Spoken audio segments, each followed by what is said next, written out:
आपले सर्वांचे लाडके नेते आदरणीय पवारसाहेब, आमचे ज्येष्ठ नेते आदरणीय विजयदादा मोहिते पाटील, या ठिकाणी ज्यांचा राष्ट्रवादी शरदचंद्र पवार पक्षात आज प्रवेश होतोय ते आपल्या सर्वांचे लाडके नेते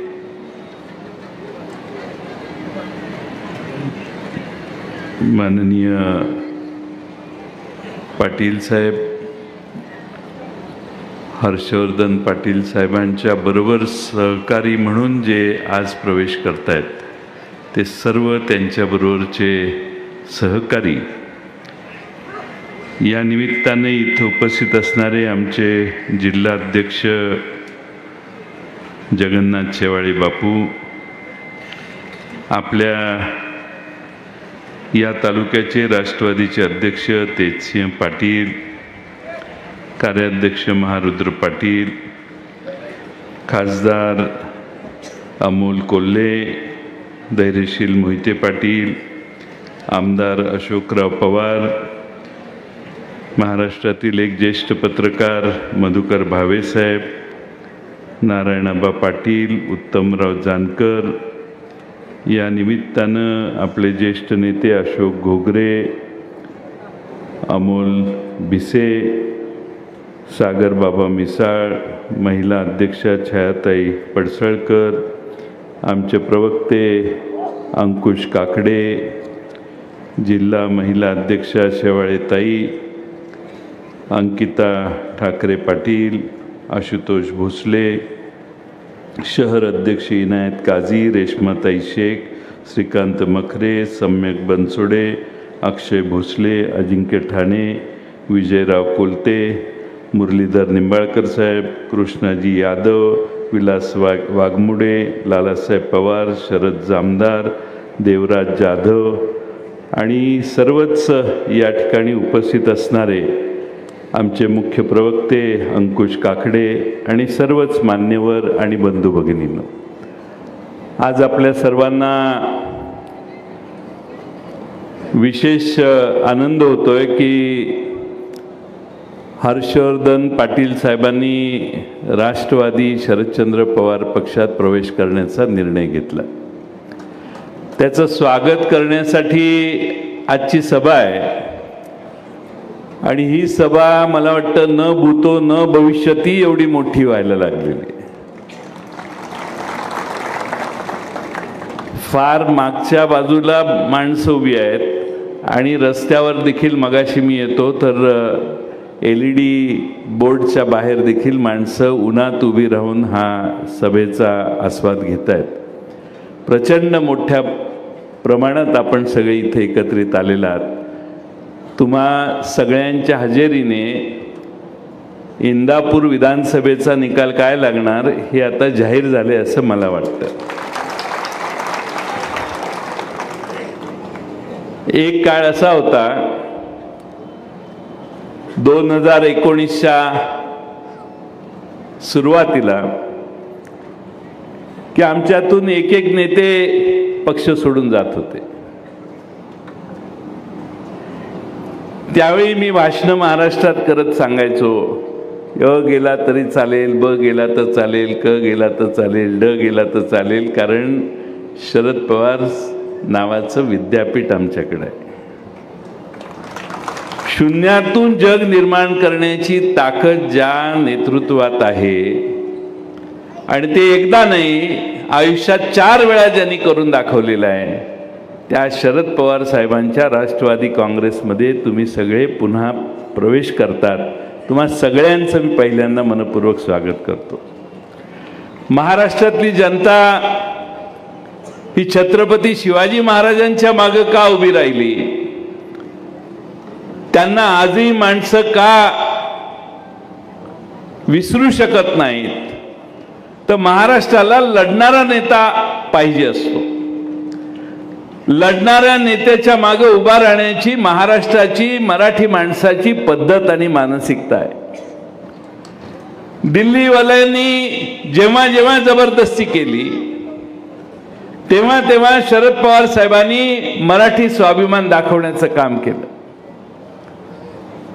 आणि आज देखील मागच्या काही वर्षात दिल्लीश्वर हे शरद पवार साहेबांना नमवण्याचे आटोकाट प्रयत्न करत होते। सर्व मार्गाचा अवलंब झाला। अगदी शरद पवार साहेबांना 19च्या निवडणुकीच्या आधी ईडीची नोटीस देखील आली। पवार साहेबांना मोडल्यानंतर महाराष्ट्र मोडता येईल अशी भावना या लोकांची होती आणि हा महाराष्ट्र मोडण्याचं काम हे आज नाही सतत 10 वर्ष दिल्लीत बसून काही लोक करतायत आणि म्हणून स्वाभिमानी माणसं आज पुन्हा पवार साहेबांच्या मागे उभी राहिली। 2019 साली हर्षवर्धन पाटील साहेब हे भारतीय जनता पक्षात त्यावेळच्या काही प्रश्नांमुळे गेले, पण हर्षवर्धन भाऊ तुमचं स्वागत करताना तुम्ही मी असं म्हटलं तर काही फार वेगळं वावगं नाही की तुम्ही स्वगृही येताय। खरं मूळ घर तुमचं हेच होतं, यापूर्वीच यायला पाहिजे होता, पण आमच्या घरात जरा गर्दी होती त्यामुळे तुम्हाला येता आलं नाही। आज तुम्ही येताय ह्याचा आम्हाला आनंद आहे। विचाराची फारकत नाही आहे। बहुजन समाजाचं राजकारण करण्याची पवार साहेबांची भूमिका आहे। महाराष्ट्रात शाहू फुले आंबेडकरांचा विचार उजवा ठरला पाहिजे। बहुजन समाजाचा उद्धार शाहू फुले आंबेडकरांच्या विचारानेच होऊ शकतो, ही भूमिका शरद पवार साहेबांनी कायम जपली आहे आणि आजही कितीही त्यांच्यावर हल्ले झाले तरी पवार साहेब बहुजन समाजाचा विचार खांद्यावर घेऊन तीच पताका घेऊन आज चालतायत आणि म्हणून महाराष्ट्र पुन्हा एकदा त्यांच्या बरोबर यायला लागलाय। अनेक प्रश्न आपल्या समोर आहेत। उद्या विधानसभेच्या निवडणुका आहेत। लोकसभेच्या निवडणुकीत ज्या बहिणी लाडक्या नव्हत्या त्या अचानकपणाने लाडक्या झाल्या हे आधी बोलण्यात आलेलंच आहे, पण हे फक्त लाडक्या बहिणींनो फक्त 2 महिन्यासाठी। निवडणुकीत एकदा शिक्का मारून 5 वाजता तुम्ही बाहेर आल्या की पुन्हा तुम्हाला तीच वागणूक दिली जाणार जी लोकसभेत या भागात बहिणींना द्यायची प्रथा आहे। त्यामुळे सावत्र भावाच्या प्रेमाला भाळून काही चुका होता कामा नयेत। तुमचा सख्खा भाऊ महाविकास आघाडीत आहे आणि तो महाविकास आघाडीचा भाऊ तुमच्यासाठी याच्यापेक्षा चांगल्या योजना आणेल हे तुमच्या डोक्यात ठेवा। महाराष्ट्रामध्ये काय चाललंय माझ्या आधी खासदार कोल्हे साहेबांनी सांगितलं। 4-8 दिवसाने अशी घटना महिलांच्या वरच्या अत्याचारातली होते की महाराष्ट्र थक्क होऊन पाहत जातो। महाराष्ट्राच्या गृहमंत्र्यांच्या हातात काही राहिलेलं नाही। गृहमंत्री नागपूरच्या पोलीस स्टेशनमध्ये टेबलवर बसून पोलीस जुगार खेळतानाचे फोटो महाराष्ट्रात मधल्या काळात व्हायरल झाले। 2-4 मगाच्या घटना ज्याचा उल्लेख झाला त्या ऐकल्यावर थरकाप उडतो आणि आमच्या घरातल्या भगिनींच्या सुरक्षिततेचा खरा प्रश्न तयार होतो। आमची भगिनी बाहेर गेली तर संध्याकाळी परत सुरक्षित येईल की नाही ह्याचा पत्ता नाही। आमची लहान मुलगी शाळेत पाठवली तर तिच्या सुरक्षिततेचा प्रश्न आहे। अनेक गुन्हे हे महिलांच्यावरचे अत्याचाराचे महाराष्ट्रात घडत आहेत आणि त्यासाठी महाराष्ट्रातला प्रत्येक पालक आज चिंतातुर आहे। महाविकास आघाडीचं सरकार हर्षवर्धन भाऊ 200% महाराष्ट्रात येणार आहे, काही चिंता नाही।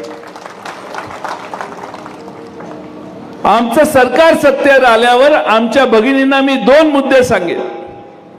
आमचं सरकार ज्यावेळी सत्तेवर येईल त्यावेळी या महायुतीने तुम्हाला जे योजने माध्यमातून चुचकारण्याचा प्रयत्न केलाय तो विचार न करता केलेला आहे, गडबडीत आणि घाई गडबडीत केलाय।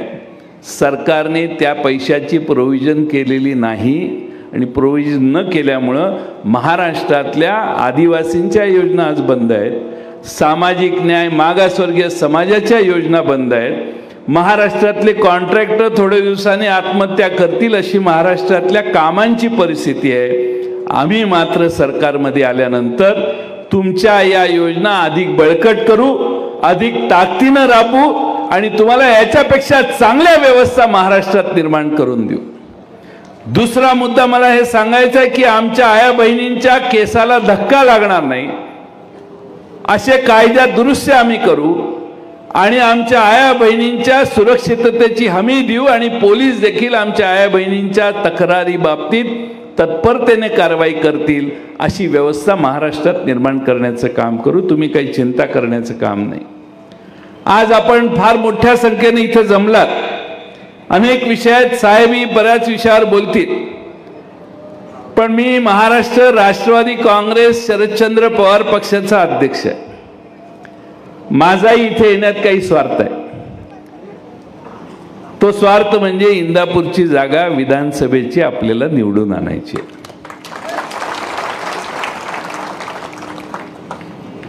आमचा पक्ष फुटल्यानंतर या मतदारसंघात अनेक लोकांनी पवार साहेबांना जीवापाड प्रेम करून साथ दिली, नाही असं नाही, पण राजकारणामध्ये यशापर्यंत पोहोचण्याची आवश्यकता असते. संख्येला जास्त महत्त्व असतं आणि म्हणून महाराष्ट्रामध्ये काही स्थित्यंतर आपल्याला आता दिसायला लागलेली आहे. 1-2 दिवसाने आणखीन काही निर्णय होतील. महाराष्ट्रामध्ये अशी मानसिकता झालेली आहे की आपण पवार साहेबांच्या तुतारीच्या बाजूने उभा राहिलो तर आपल्याला चांगलं यश मिळेल.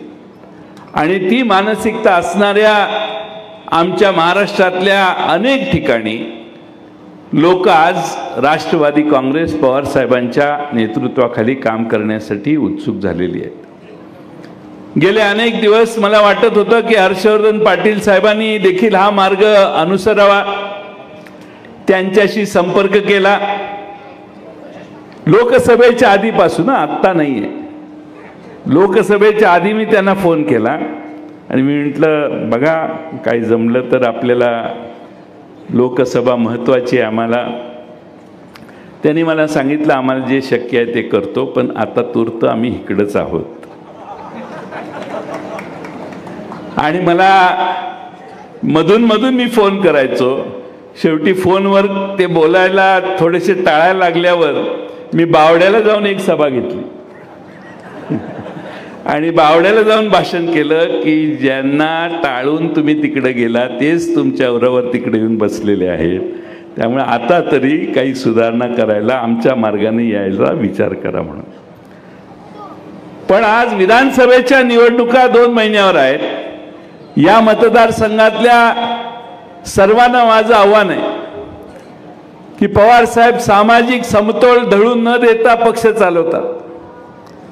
शेजारी आता नारायणाबा आमचे आहेत करमाळ्याचे, कुठे गेले नारायणाबा आहेत, त्याच्या पलीकडं उत्तमराव आहेत, त्याच्या पलीकडं गणपतराव देशमुखांच्या घरातले आमचे बाबासाहेब आहेत. असे सगळे दिग्गज एकत्रित करण्याचं काम पवार साहेबांनी केलेलं आहे. विजयदादांचा देखील त्यात मोठा हातभार आहे. आणि म्हणून आम्हाला सगळ्यांना तुम्हाला ही विनंती करायची आहे की उद्याच्या विधानसभा या आपण ताकदीने लढवत असताना या मतदारसंघात विजय आवश्यक आहे आणि विजय आवश्यक आहे म्हणून आम्ही आग्रहाने हर्षवर्धन पाटील यांना निमंत्रित केलं आणि ते आज आमच्या राष्ट्रवादी काँग्रेस पक्षात आले. तुम्ही सगळे विधानसभा 4-6 दिवसात जाहीर होईल. 12, 13, 14 मुहूर्त काढायचं चाललंय. सध्या मुहूर्त सापडत नाही म्हणून जरा पुढे जात आहेत. उत्तमराव जानकरांना माहीत नाही की प्रभू रामचंद्राने देखील भारतीय जनता पक्ष सोडलेला आहे. त्यांची कुठंच सीट आली नाही. जिथं जिथं रामाची मोठी देवळं आहेत अयोध्येपासून नाशिकपर्यंत काळाराम सगळीकडं पराभव झाला, कारण रामच भारतीय जनता पक्षात राहिला नाही. महाराष्ट्रात नाही तर देशातल्या अनेक राज्यामध्ये ही परिस्थिती आहे. उद्या 8 तारीख येईल, हरियाणाची मतं मोजल्यावर आणि जम्मू काश्मीरची मतं मोजल्यावर देखील हेच कळेल। आणि सुप्रियाताई आम्हाला सतत सांगत होत्या दिल्लीमध्ये भारतीय जनता पक्षामध्ये किती अस्वस्थता आहे, किती अस्वस्थ भारतीय जनता पक्षातले प्रमुख नेते झालेले आहेत हे वर्ष सव्वा वर्षापासून आम्हाला त्या सांगत होत्या। कारण भारतीय जनता पक्षाला देखील ज्या पद्धतीने भारतीय जनता पक्ष चालतो त्याबद्दल भारतीय जनता पक्षात प्रचंड असंतोष आहे। आणि बाहेरून जे कोणी येतात ते बाहेरच बसलेले असतात, त्यांची जी कोर टीम आहे तेच आत निर्णय घेत असतात। त्यामुळं बाहेर बसलेले सगळे आज अस्वस्थ झालेले लोक आहेत। आणि म्हणून आज मी फार वेळ भाषण न लांबवता एवढंच सांगेन की उद्याच्या विधानसभेला इंदापूरचा हे महाधनुष्य हर्षवर्धन भाऊ राष्ट्रवादीत आल्यामुळं सोपं झालेलं आहे आणि हे धनुष्य हर्षवर्धन पाटलांनीच हातात घ्यावं अशी आमची त्यांना विनंती। रामकृष्ण हरी।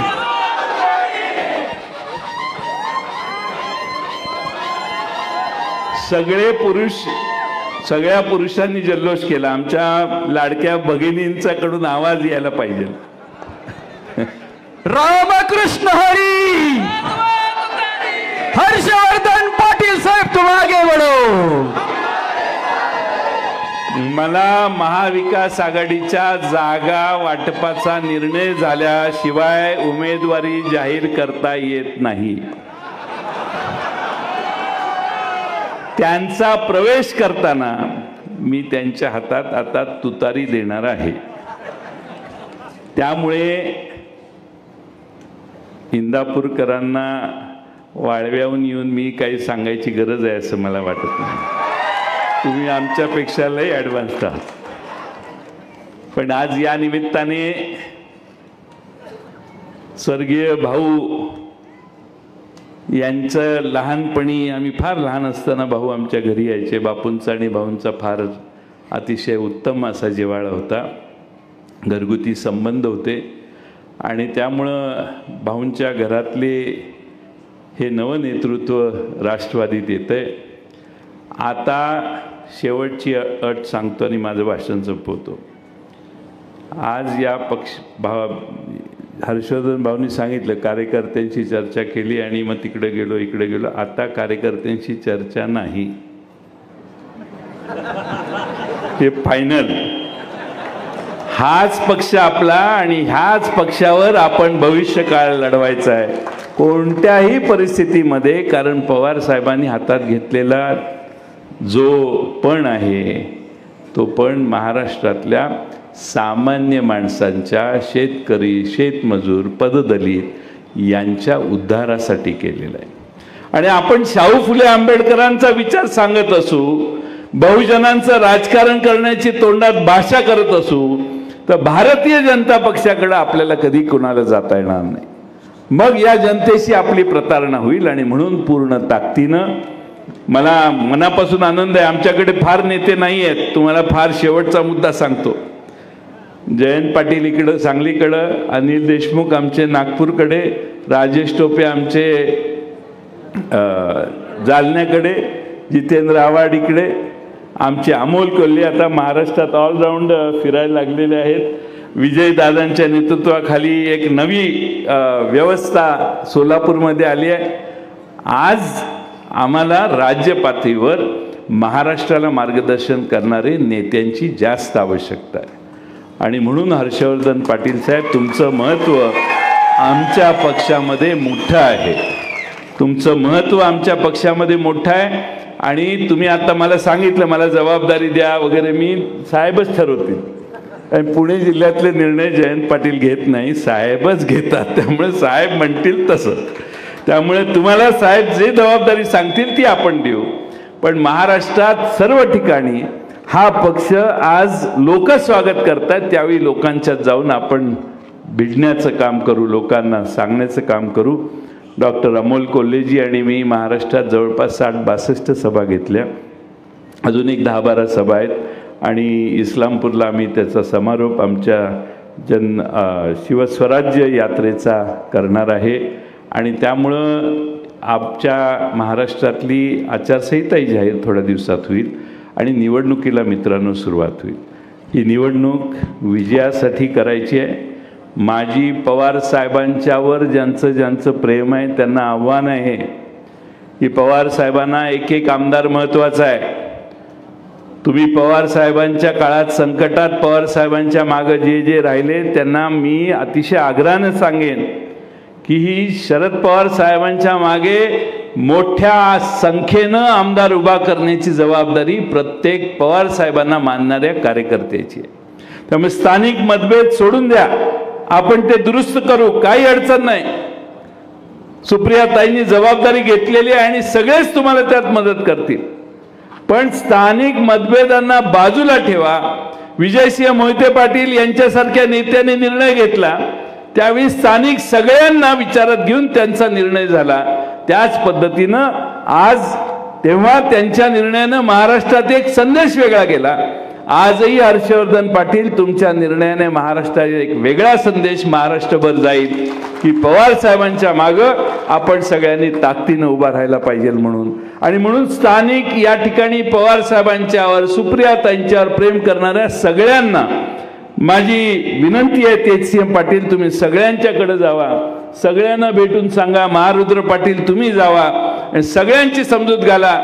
पवार साहेबांच्याकडे बघून आणि पवार साहेबांच्यासाठी ही लढाई आहे। ही पवार साहेबांची लढाई आहे, आपली नाही आहे, ही पवार साहेबांची लढाई आहे। आणि पवार साहेबांना दिल्लीला धडा शिकवायचा असेल तर पवार साहेबांचे जास्तीत जास्त आमदार निवडून आणले पाहिजेत, कारण पवार साहेब हे इथं कुणाशी लढत नाही आहेत। पवार साहेब दिल्लीशी लढाई करतायत। दिल्लीमध्ये त्यांना वाकवण्याचा प्रयत्न ज्यांनी आतापर्यंत केला, दिल्लीत बसलेल्या सत्ताधीशांनी त्यांना एवढा मोठा हिसका महाराष्ट्राने दिला की 48 पैकी 31 खासदार त्यांचे पडले। एक लढाई आपण जिंकली आहे, उद्या विधानसभेची लढाई जिंकू आणि महाराष्ट्रासमोर या महायुतीने महाराष्ट्रात जे प्रश्न निर्माण केले आहेत, मधुकर भावे म्हटले आमचे की 62,000 का काही डोक्यावर कर्ज काढले। काल परवा महाराष्ट्र सरकारने रिझर्व्ह बँकेकडे अर्ज केलाय, 1.25 लाख कोटीचं कर्ज डिसेंबर पर्यंत आम्हाला पाहिजे। दर आठवड्याला 5-6 हजार कोटी रुपयाचं कर्ज पाहिजे, म्हणजे 8 लाख कोटी रुपयाचं कर्ज 9,25,000 कोटीवर हे बहादर नेणार आहेत। आणि म्हणून निवडणूक लवकर जाहीर व्हावी आणि महाराष्ट्राची या महायुतीच्या ताब्यातनं सुटका व्हावी अशी प्रार्थना आम्ही रोज दैनंदिन सरकार परमेश्वराकडे करतोय। हे महाराष्ट्रातलं भ्रष्ट सरकार घालवण्यासाठी तुम्ही सगळ्यांनी ताकदीनं काम करा। अनेक आमदार मतदारसंघात सांगतात 1,000 कोटी आणले, 500 कोटी आणले, 800 कोटी आणले, मागं बसून त्यांचे समर्थक मोबाईल काढतात, कॅल्क्युलेटर त्यात काढतात आणि गुणाकार करतात। 1,000 कोटी तुमच्या मतदारसंघात किती आणले? 5,500 कोटी गुणिले 20% करायचे। कार्यकर्ते करतात, मी सांगत नाही। आमदारांनी घोषणा केली मी मतदारसंघात 1,000 कोटी आणले की तो कॅल्क्युलेटरच काढतो त्याचा कार्यकर्ता आणि कॅल्क्युलेट करून सांगतो 1,000 गुणिले 20 200 कोटी जमले रे। त्यामुळं जनतेचा पैसा पुन्हा त्याच मार्गाने तुमच्या दारात आणण्याचं काम आणि महाराष्ट्र जिंकण्याचं मनात पाप ठेवणाऱ्या महायुतीला आपण पूर्ण ताकदीने पराभूत करण्यासाठी ही इंदापूरची जागा 50,000पेक्षा जास्त फरकाने विजयी करू असा आत्मविश्वास आपल्या सगळ्यांच्या मनात असला पाहिजे आणि ती ताकद तुम्ही हर्षवर्धन पाटील यांच्या मागे उभा करा एवढी विनंती करतो। आणि माझे 2